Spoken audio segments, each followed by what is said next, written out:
Bodies have been discovered at the bottom of a well in the Malian town of Sevare, with locals alleging that Malian soldiers had killed people accused of ties to radical Islamists and threw their bodies into nearby wells.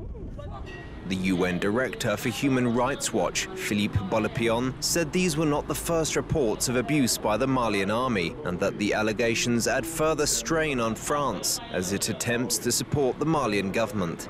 The French have a lot at stake here. You know, the honor of the French army is in the balance. They are fighting alongside a very abusive army. They're going to get reinforcement from a neighboring country with a questionable human rights record. They are fighting an enemy which has little or no regard for international law. So they have to uphold international principles and make sure that the abuses we have seen over the last few days do not happen again. Meanwhile, as the French troops took control of the northern town of Gao, local residents recounted the brutal treatment they had been subjected to from the Islamists, who amputated the limbs of those accused of supporting the government.